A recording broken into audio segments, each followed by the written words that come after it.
or should I tell you the story?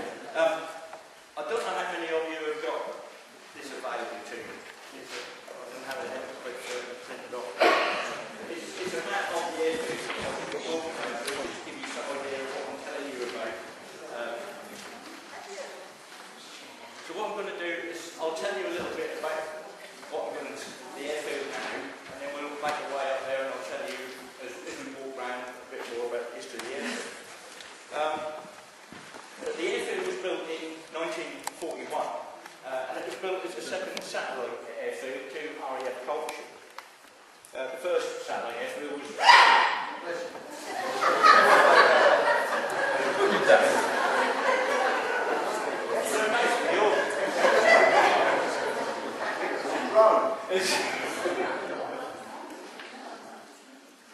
the second satellite airfield was Matlas, which was still is in North Norfolk. And these three airfields, they formed the Culture Wing, and they were part of 12 Group. And 12 Group's area they looked after was the Industrial Midlands and East Anglia. Now Ludham was built with three concrete runways. There's stories of Ludham being grass. Ludham was never grass. It was always three concrete runways. And these three concrete runways were joined up by a concrete perimeter track. The other two airfields, as I said, they were grass, and Culture actually stayed grass until 1948, until the advent of the jets coming in. And Culture and Matlas used Ludham quite a lot, especially Matlas, because Matlas had a water problem. That was always getting sodden wet, so they couldn't fly from there, so they quite often would attach up here for a few days at a time until the airfield dried out, so they could go back to either Culture or Matlas. And there were 11 different squadrons that actually flew from Ludham. 9 of those flew various marks of Spitfire, and there was 2 squadrons that flew the Hawker Typhoon. And like we just said, I'll just give you that little bit of basic history here, and then I'll tell you about the role of Ludham as we make our way up the route in an orderly fashion. One girl, one boy, one girl, one boy. In a rock and roll line.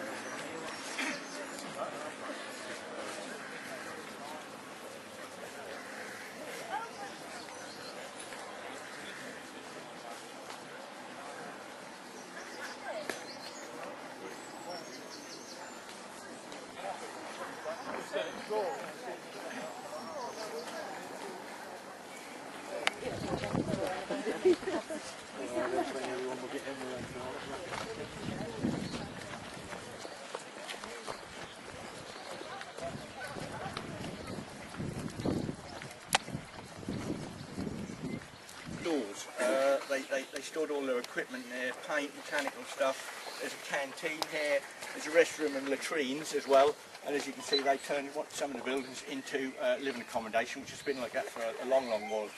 And behind this building, which we'll see as we walk up the road, there's an SAA hut, which is a small arms and ammunition hut. And there were 6 of these dotted around the airfield in various different places. And in between that, there was what they called a mechanical plinth and a mechanical and electric plinth, which actually was like a small substation. And there was quite a few of those dotted around the airfield as well. But this is basically where most of the buildings are. There are not too many buildings that are actually left on the airfield. So if we make our way up the road now to the main entrance to the airfield.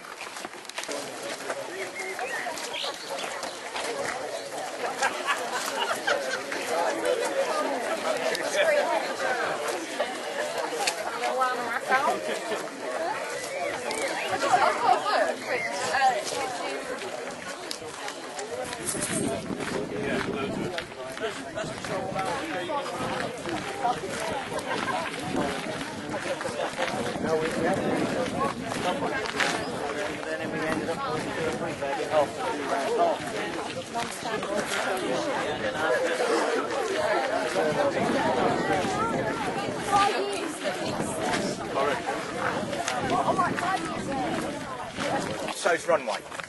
that would have been the north-south runway there. And the east-west runway, you can see that soil there, that's the end of the east-west runway. So that would have came across there, and this runway here would have virtually come down to the roof. There would have been, as the Perry track would have joined them all together, so you'd have had the hedge and then the Perry track. That is the north-south runway. And on the 26th of September 1943, a battle-damaged B-17 from Snetterton Heath actually made a forced landing on the runway there and ran off the runway and ended up in a sugar beet field just on the other side here. Luckily no one was killed. There was 1 or 2 injured because the plane had been badly shot up. But that was one of many American planes that made it here back to Ludham after they'd been on a mission to Germany.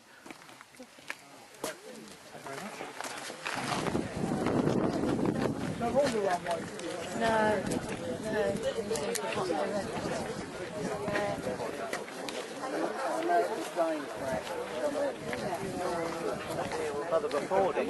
Well, we went where the control tower is. At the end of the runway to help the aircraft.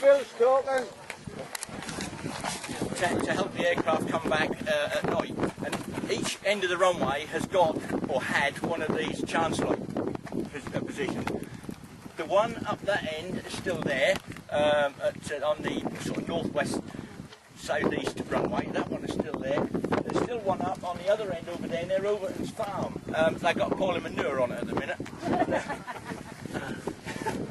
and there's one up that end as well, and they are the only 2 that are left. To say they were see the length of the one up there, you might see that one. They would have gone virtually up to that, nearly up to the hedge line there, and at the end there would have been a concrete pad, and this was quite a big, had a light with a generator on, and they used to illuminate this light to help aircraft find a way back to Ludham, whichever runway they wanted them to come in on. And an interesting fact here is, people have said that Ludham never had what we call a BHQ, which is a battle headquarters. It's up there. In that hedge line where the main road is, there's actually a bunker up there, which they filled in a few years ago, in about the 80s I think. There's all speculation that Ludham never had one, but Ludham did have one because that's up there. You can't get in it or anything because the farmers has ploughed it all in and filled it all in, but there was a bunker up the top there. There's another one, if you go to Langham, there's one in Langham, I do believe they let you go down inside that one. It was just like a slit trench, there'd have been 2 rooms, one of them was a loo. And they would have ran the airfield from there if there'd have been an invasion or whatever, instead of using the control tower, which we are now dead opposite the control tower over there. And you see the control tower in the hedge line there. There are actually two up there. There's the first one, there's a little low one, but this side of that, which was the original, the RAF called them watch officers. And that was only a single-storey building, a ground floor building, and they built that in 1941, and the next one they built in 1942, which is the standard control tower. They sometimes had a greenhouse on the top, but they'd have a glass dome or glass construction on the top so they could see further. And that was the Americans who actually called them control towers. We always called them watch officers. So that's and there's supposed to be a ghost over there as well, but I've never seen him. But there's supposed to be a ghost.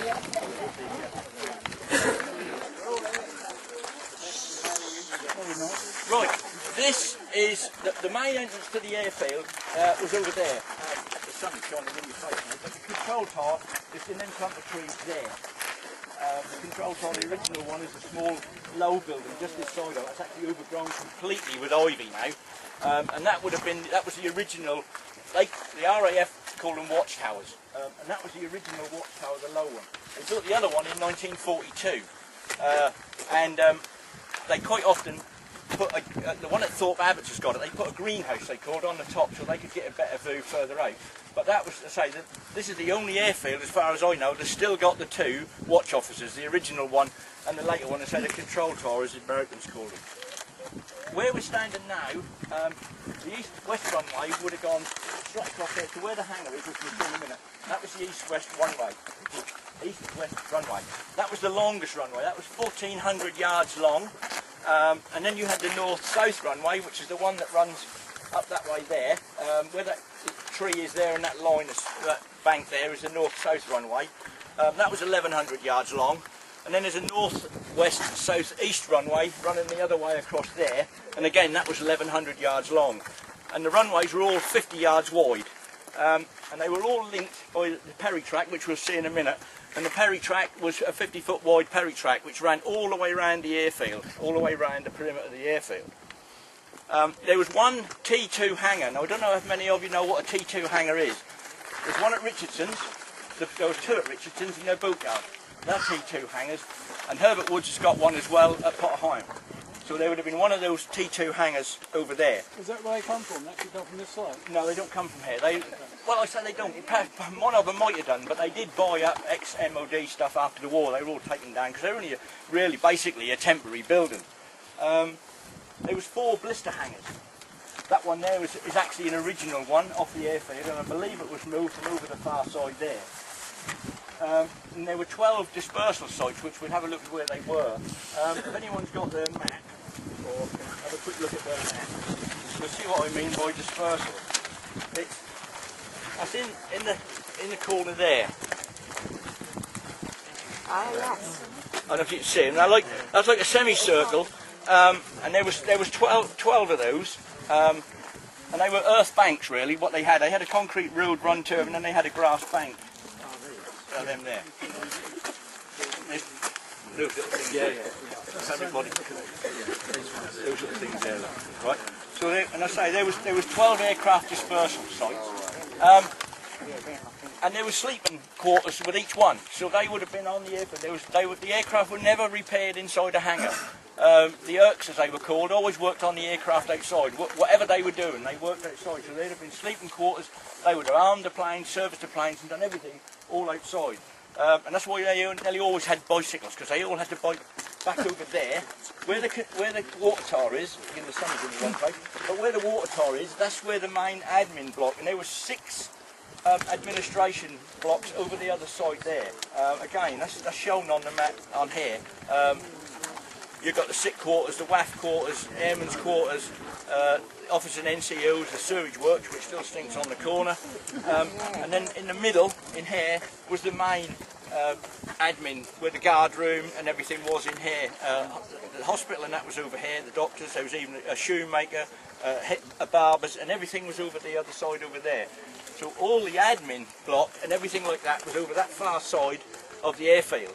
And there are 1 or 2 small buildings left. There's a little industrial site on the left-hand side on Catfield Road, and there's 1 or 2 buildings left in there, but very few of those buildings actually survive. And like I said to some people a little while ago, there's always been the puzzle as to whether Ludham had what they call a BHQ, which is a battle headquarters, which was an underground bunker to operate the airfield in case of an invasion. And Ludham did have one, and that's up there. If you turn round in that hedge line, you see the houses on High Mill Hill. Yeah. If you go in between this tree and that tree, right in line with the hedge, there's a bunker. You can see the grass is a little bit higher, but there's an underground bunker that's like a slit trench. And you went down. There's only 2 or 3 rooms in. One of them was a Elson toilet. And that's where they had the headquarters in there. And the farmer actually filled that in a few years ago. Well, I say few, about 30 years ago really, because it's been the 80s. There's a similar one at Langham. They've actually got one, or they did have it open to people. They cleaned one out at Langham, and that was just a slit down, and there's 2 or 3 little rooms, and that's where they would have ran the airfield from if they needed to. Bill, just near the water tower. Yes. You know there's a load of trees. Yes. Well, in there's something that go underground. Yeah, they would have. That's what was that? That actually is a shelter, an air raid shelter. Oh, that was an air raid shelter. Yeah. Because that was right. That was sort of ground level. And that was if that's rounded on the top, there's a little. There was some on Water and Peace Lane as well. Yeah. That's it. On that side, they were in the wood. Yeah. That's what they are. They are slit. They had slit trenches, and they also had the underground bunkers as well. Right. At any one time, there would have been something like 1,600 personnel here on the airfield. So, for a little village like Ludham, and the same as many other small villages in the countryside, a sudden influx of 1,600 people could be, quite a surprise. Oh, that's been good for the shop. How many aircraft? They would have had 12 or 14 at a time. They'd have had a squadron here at a time. But there was aircraft in and out all the while. as I said, if Matt Last was waterlogged, they'd send them up here. Coltons were waterlogged, they'd send them up. And because we were so close to the coast here, if they had an operation that they wanted to get a little bit further range, we're only 3 miles from the sea, as a crow fly, they would drop in here, refuel, rearm, and away they go. And there's numerous, in my book I've got it back at the slooper room, there's numerous accounts in there of aircraft coming in. I mean, I've got some in here as well where they came in and refueled. There was, in September 18th of September 1942, there was 12 Swordfish aircraft came and landed there. They came from Bircham Newton, and they were on a shipping strike off the Frisian Islands, but they couldn't get from Bircham Newton to the Frisian Islands, so they dropped in here one night, about 11 o'clock at night, and sat on the runway. They refueled and away they went. But the mission was not very successful. That was quite foggy, and they actually came back and flew and went back to Bircham Newton the next morning. Like I said earlier, there was 11 squadrons here at Ludham. There was 152, 19, 610, 167, 245, 195, 611, 602, 603, 91 and number 1 squadron. And they all flew various missions, and they've all got how can I say, a nickname or whatever. They flew what they call circuses, which or ramrods. That was either a circus or a ramrod, and that was a bomber escort mission. So if you ever see that mentioned, that's what that meant.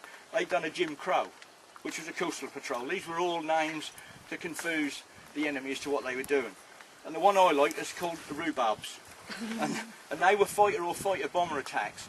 And quite often you'll see pilots with their written about these rhubarb attacks, and they said flying these low-level attacks made you think you'd hit rhubarb. Because they were very scary. There's a lot of planes went down. You can imagine, they used to take off from here and fly at house top level across the North Sea to Holland. You know, and there's no one little movement, and that's it. You're sort of... There were, let me get me another bit of note. There were 3 RAF regiment squadrons that were also formed at Ludham as well. 2819, 2851 and 2893. And there was 4 anti-aircraft sites here at Ludham. There's one here, in this field here. There's one here where they had a Bofors gun here. There's another one halfway up the runway on that side over there. There's another one at the top where the control tower is. There's one up there, and there was one over there more or less in line with where the water tower is. We'll make our way further up to the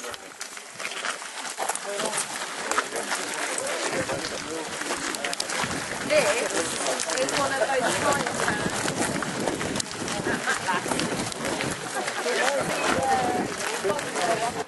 Ludham also played another role because they took part in target towing. And from March to June 1942 they did a target towing from here, and they also did it in March 1943.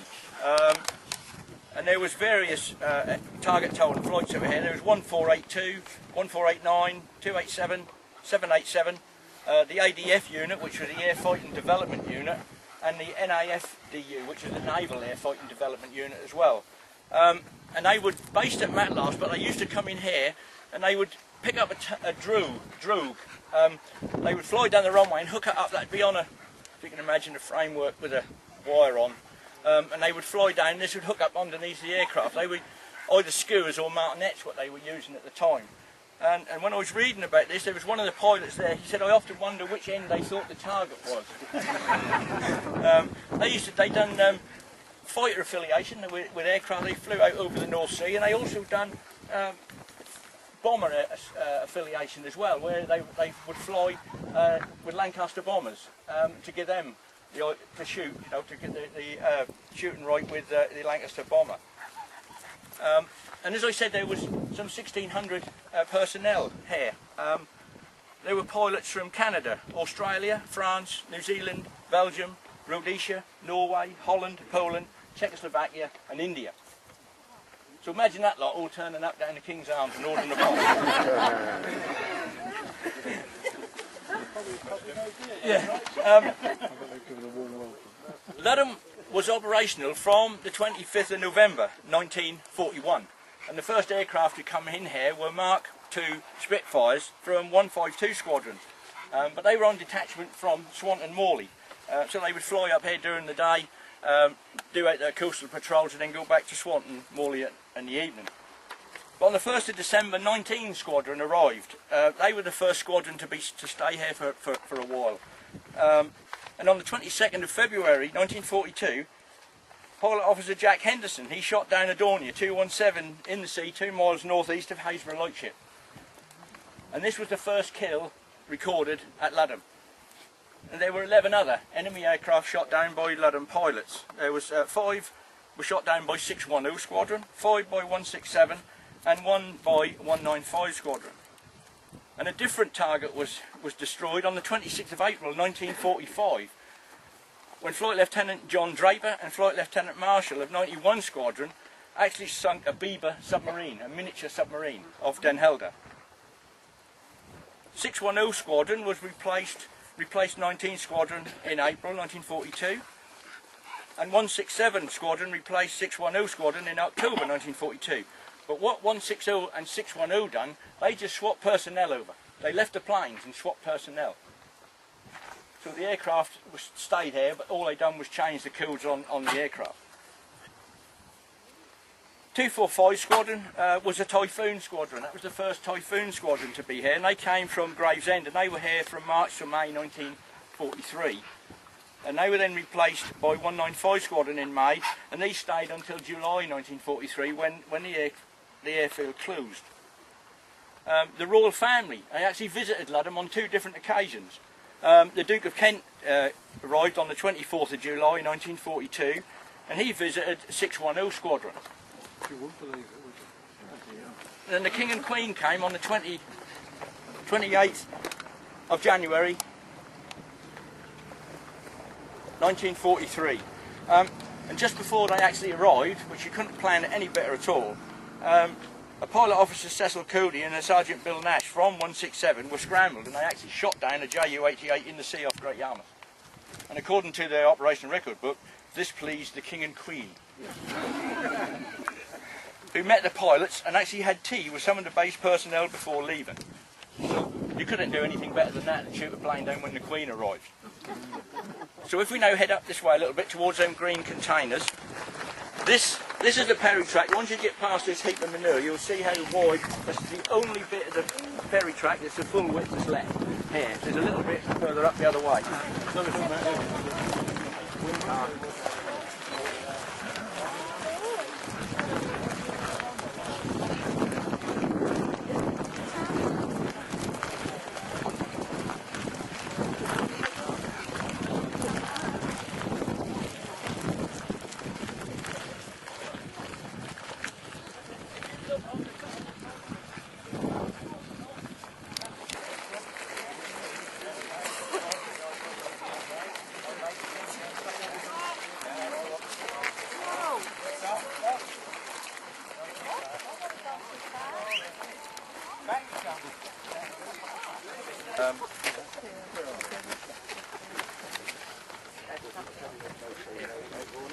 That's the blister hanger.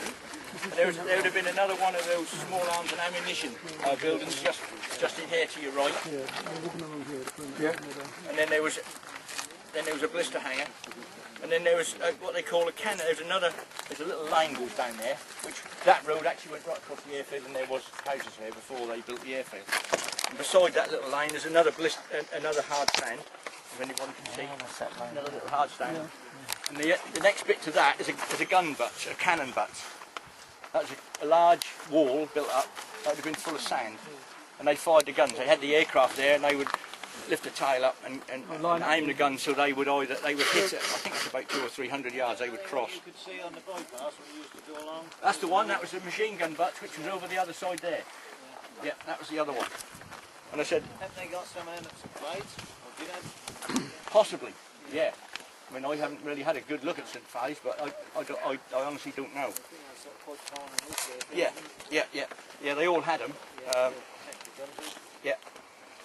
And I say the anti-aircraft gun was over there. The other one was, look, if we look more or less diagonally across there, to where that aerial is, or cranes or whatever it is, there'd have been one over the other side there.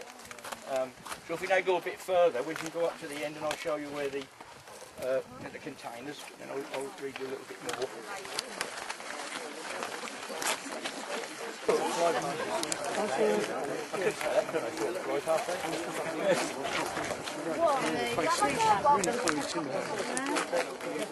Operations carried on at Ludham until the 4th of August 1943, and the airfield was closed to be upgraded to be used by the USAAF as a fighter station. That would have been Fighter Station 177. And this would have involved lengthening the runways, adding more hard stands, but the work was never carried out. And again, there are various books that says there was lengthened runway, extra hard stand. It was never done. They never did it. And there was no flying here at Ludham at that time, but there was a skeleton crew here from Coltishall. They were up in the control tower, so if anybody needed to use the airfield, they could use it in an emergency. And in the middle, right in the middle here, where that runway was, they had a bombing range. They had a big white sheet set up, and they used to have dummy bombs, and the typhoons and that would come in, and they would drop it through this canvas sheet. And apparently, on many occasions, these things actually bounced across the road on the Catfield Road. There was various fragments flying about. These, they were like Baker-like sort of stuff. They were the weight of a bomb, but they weren't explosive. But so if you can imagine biking down Catfield Road and a bomb come flying through the hedge, you sort of wonder what's going on. And the airfield remained closed until the 24th of August 1944, and then it was transferred to the Royal Navy, and it was named HMS Flycatcher. And what they used it for, they made what they called MUNABs, and these were mobile naval air bases, and TAMIs, which were transportable aircraft maintenance yards, and these were all for the fleet air arm. And these were basically mobile workshops, and they were used for the maintenance and repair of aircraft engine and equipment. And all these mobile workshops that they built were then transported to Australia and the Far East. But because of Ludham's position, they had great difficulty in getting stuff here and getting stuff out. So HMS Flycatcher was closed on the 15th of April 1945, and it then moved to Middle Wallop. Ludham was then handed back to the RAF, and the first squadron to arrive was 602 City of Glasgow Squadron, and they arrived on the 23rd of February 1945. The next day, 603 Squadron, City of Edinburgh, they arrived on the 24th of February 1945, and they had quite a famous pilot. Raymond Baxter was one of their pilots, the television presenter. And they flew Spitfire Mark 16s. And they carried out a very similar missions to what the others were doing. Because the Allies had pushed the Germans further and further back, they were carrying out dive bombing operations on the V1 and V2 flying sites as well. So they took everything, like I say, like what they were doing, these rhubarbs and coastal patrols, they were doing all those, but they were also adding in these attacks on the V1 and V2 sites. 91 Squadron then replaced 602 and 603 in April, and they were later joined by number 1 Squadron in May 1945, and they all used the F-21, the latest Spitfire, the Griffin-powered monster Spitfire. And these, I say, they all still carried out the same duties. And the squadron stayed here till July 1945, with the last squadron leaving Ludham on the 23rd of July 1945. The airfield was then passed to care and maintenance in August, and then transferred to 60 Group Fighter Command in September. Now in September they moved all the personnel from the RAF, the radar stations from here, from RAF Winterton. I don't know if anybody you know, but there was a Chain-Humlo radar station there, quite a big one. At Trimmingham, which is still there, and Haysborough. They moved all the WAFs here after the war, before they were all demobbed. And the airfield finally closed in April 1946. Now I've got to get my phone out for this bit. This is a bit... Now, during the course of the war, there were 27 British, Allied and Commonwealth RAF personnel who lost their lives while flying from Ludham. And the youngest of those was a Sergeant Edward Planchner. He was just 19 years old, from Canada, from Alberta, Canada. He took off from here on the 26th of September 1942, and his aircraft crashed at Ditchingham. So I hope you will join me, if I can get this to work, in just having a minute's silence to remember these young men.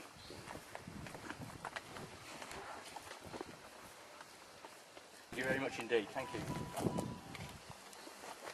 Now 5 of those pilots were actually killed on the airfield. 19th of February 1942, Morris Devereux, who was a Rhodesian pilot, and Kenneth Crockcroft of 19 Squadron, they both collided on the north-south runway, the runway that runs across there. One was taken off and the other one was landing, and they hit head-on the runway, and both of those were killed. The 2nd of September 1942, a Free French pilot, Raymond Goudard of 610 Squadron, he dived his aircraft in the ground where the control tower is, just in the middle of the sugar beet field there now. His aircraft, he was carrying out aerobatics and he dived straight in the ground. And I have got a few small pieces of that aircraft, just very small fragments. And very, very close to where we're standing now, after the war in Europe had finished, on the 12th of May 1945, Geoffrey Kay of 91 Squadron, flying a Mark 21 Spitfire, was taken off on this runway.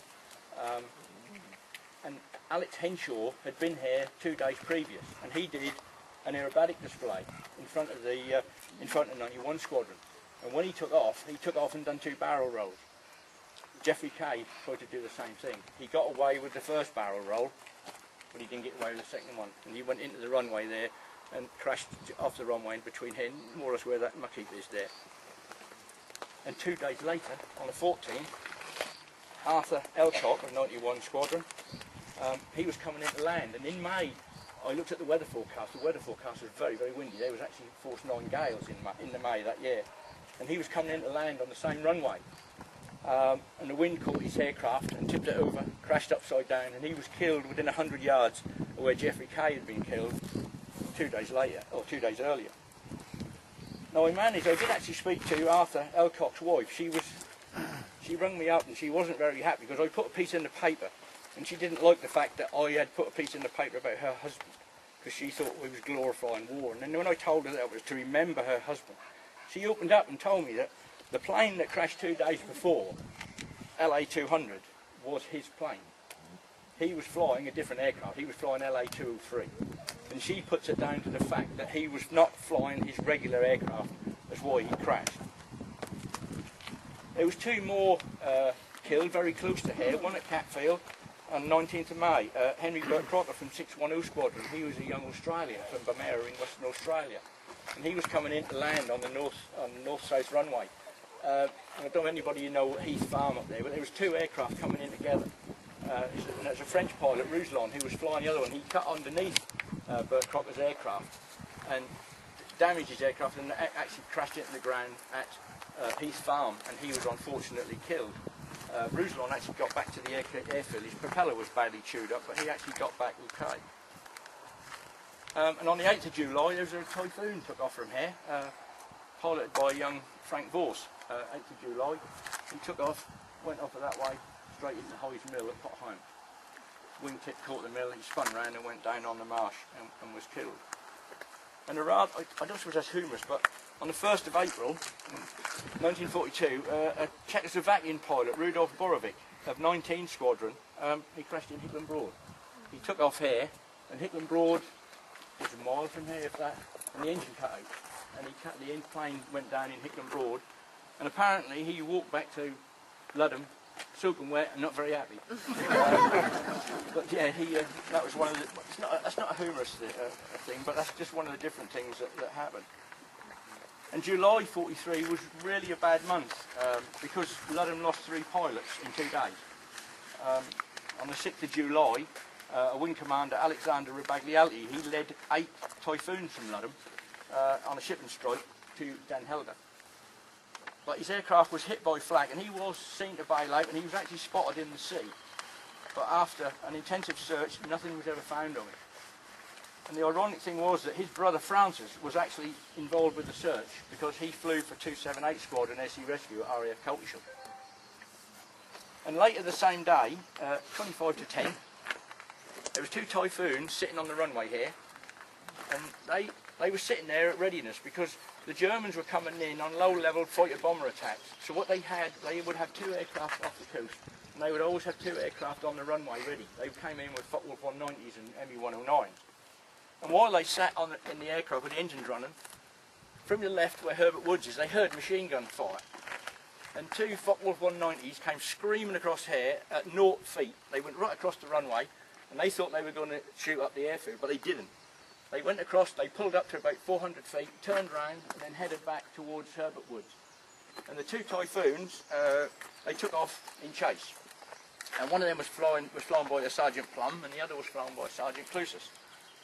And they followed these two, or they got, Neatisted gave them a course to fly to get to these two Focke-Wulf 190s. But what had happened was, the two Typhoons went out, the Focke-Wulf 190s got behind them. Neatisted was telling the Typhoons that they would see the Focke-Wulf 190s ahead of them. But they didn't, because they were behind them. And they actually shot Clusas's aircraft down just off Great Yarmouth, and it was crashed into the sea. And unfortunately, he was never found. And as look, I just said, Frank Borse was killed on the 8th of July, so they lost 3 pilots within 2 days at Hare. And on the 24th of March 1945, there's a pilot officer, Nelson McGinn. He was an Indian pilot, and he was one of 2 Indian pilots who was actually based here at Ludham. The other one was a pilot officer, you get his name right, Bala Manivelu, and he ended up as a wing commander in the Royal Indian Air Force. And these 2 pilots came over, and they are actually listed as, their names, and they are in the Royal Indian Air Force. Now they took off on a training flight with 603 Squadron, but they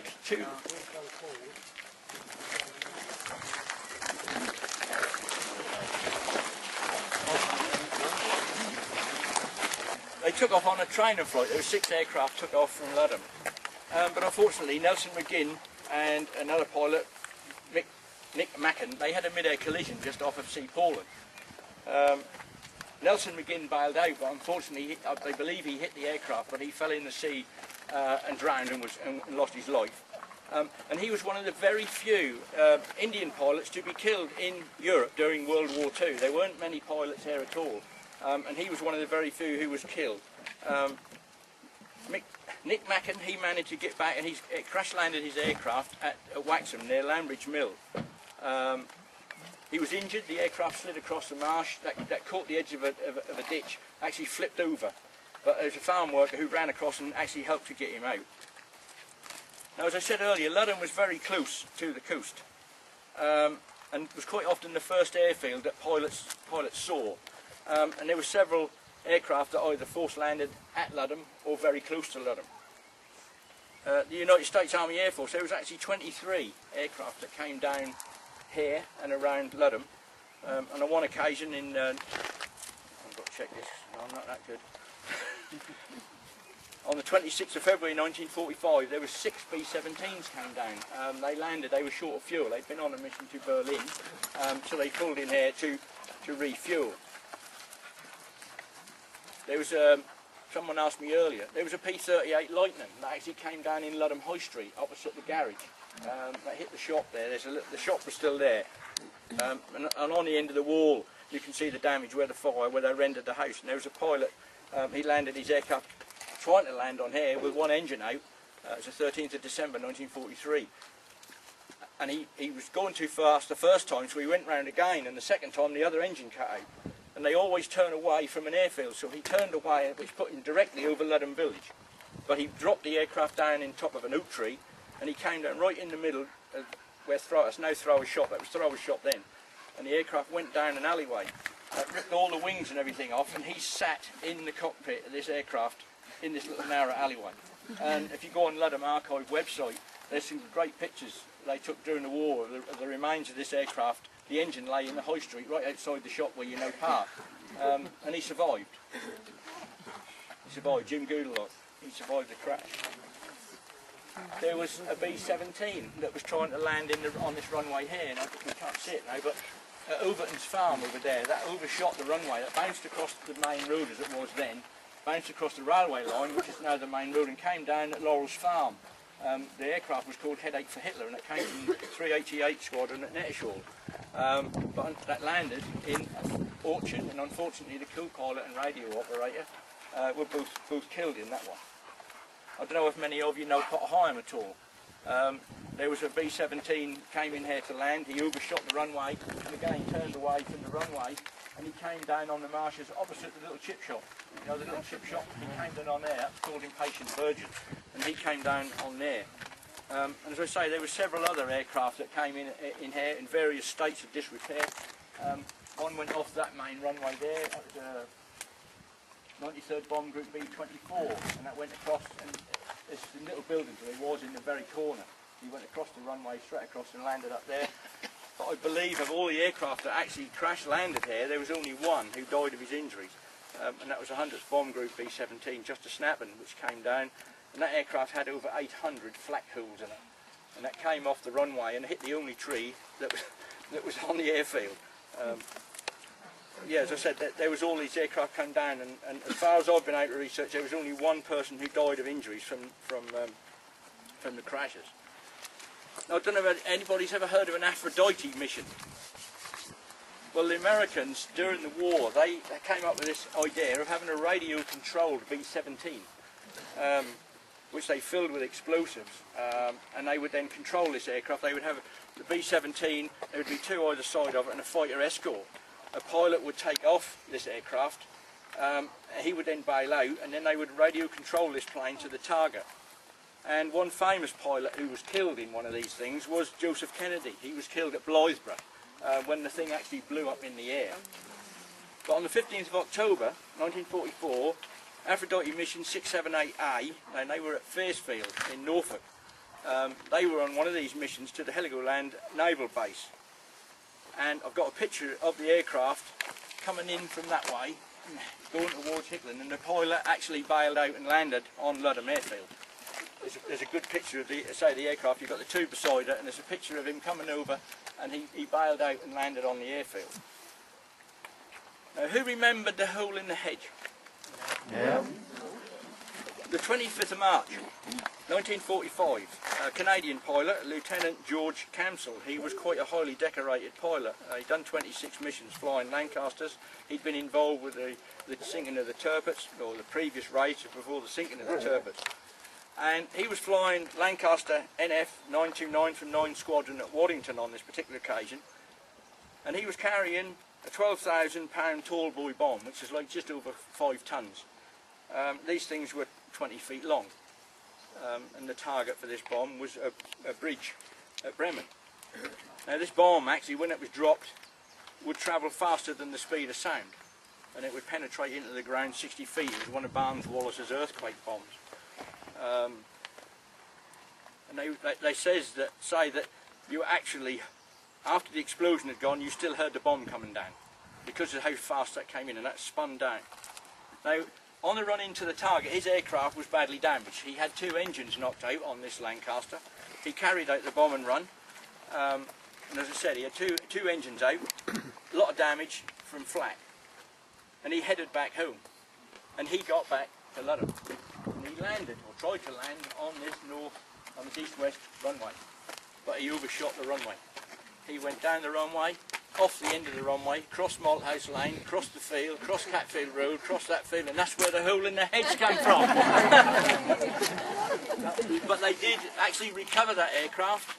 They repaired it, they put new engines in, and they flew it out from Ludham. And this is my last little bit, and then we can go back and have a pint. Who's round? On the 19th of March 1948, which was the last military aircraft to crash at Ludham. It was a Meteor from 257 Squadron at Horsham St Faith's, and that was flown by Pilot Officer Hudson. And he had engine failure at 40,000 feet, and he attempted to make emergency landing at Ludham. But unfortunately he undershot the runway and crashed into a hedge and ripped the aircraft off. He survived, but the aircraft didn't. And that was the last military aircraft that actually came down onto Ludham. After that, it went into civilian use. Westwich had it, they moved the hangar to there. I don't know how many of you are old enough to remember the Tiger Moths and what have you, chucking the DDT and everything about what they did then, and no health and safety. They flew from there for quite a long while, up until the 70s, I believe. It was then taken over by a chap named Rolf Hull, who restored a Spitfire in there. I've had various other owners since then, and there's a chap who owns it now, Don Sargent. He's got a Tiger Moth in there, and 1 or 2 other planes are stored in there as well. So Ludham is still alive and flying. Although there's not a lot of it left, there's still a lot of history of Ludham. I hope it's been of interest to everybody. Yeah. I tried to put it down, not being horrible, but so everybody can understand. I could go really silly technical and confuse half the people, but I just hope that everything is... Bill, that airplane engine, what's down Horsefen Road on left-hand side, where did that come from? Then? I don't know where, that big radial engine. Yeah. I don't know. Oh, you don't know. I don't know. I don't know. Yeah. I mean, there's so many people, they have these bits of plane and things and they ain't got a clue where they come from. No. But that's not, to me, it's the men behind the machine. Yeah, They're the boys we've got to remember. Yeah. You know, when you think that young Canadian came all the way from Canada to here, lost his life at 19. That's the bit that does it for me. Thank you all. Thank you.